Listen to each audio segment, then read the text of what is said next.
Tushar Sharma case में supreme court ने स्वतः संज्ञान लिया। सुनवाई के दौरान कोर्ट में क्या हुआ उस पर बात करेंगे।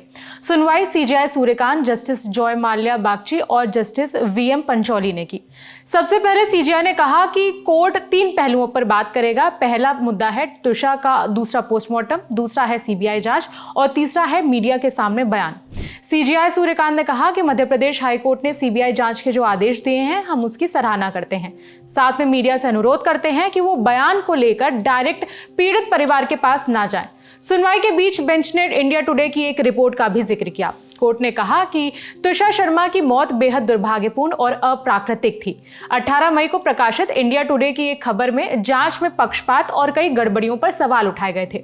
रिपोर्ट में कहा गया था कि मृत महिला का पति एक वकील है और उसकी मां पूर्व जिला जज रह चुकी हैं, इसीलिए जांच में प्रभाव डाले जाने की आशंका है। यह भी कहा गया कि न्यायपालिका से जुड़े लोगों की वजह से निष्पक्ष जांच नहीं हो रही है। इन चीजों को देखते हुए हम अनुरोध करते हैं कि न्यायपालिका पर भरोसा बनाए रखें। आरोपी और पीड़ित पक्ष मीडिया या फिर दूसरे प्लेटफॉर्म में बयान दर्ज करने के बजाय जांच एजेंसी में अपना बयान दर्ज कराएं। सॉलिसिटर जनरल तुषार मेहता ने कहा कि तुषार की चैट सामने आई हैं जिससे पता चलता है कि वो नर्क जैसी जिंदगी जी रही थी।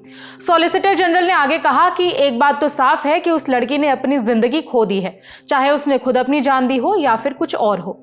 उसके मैसेज में लिखा था कि वो नर्क में जी रही है। रिटायर्ड जज गिरिबाला सिंह किसी न किसी चैनल पर इंटरव्यू देकर मृतका को बदनाम कर रही हैं। हमने उनसे कई बार बयान दर्ज कराने का अनुरोध किया, लेकिन वो ऐसा करने को तैयार नहीं है।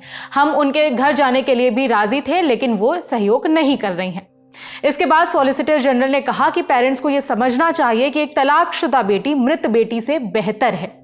अब केस के बैकग्राउंड पर आते हैं। तुषार नोएडा की रहने वाली थी। 2024 में डेटिंग ऐप के जरिए भोपाल के समर्थ सिंह से मिली थी। परिवार की रजामंदी से दोनों ने दिसंबर 2025 में शादी कर ली थी और शादी के ठीक 5 महीने बाद 12 मई को तुषार ने अपनी जान दे दी थी।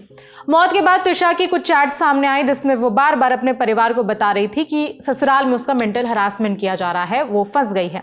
परिवार का आरोप है कि बेटी को परेशान किया जाता था और दूसरी तरफ ससुराल पक्ष का दावा है कि तुषार मेंटली अनस्टेबल हो गई थी और ड्रग एडिक्ट भी थी।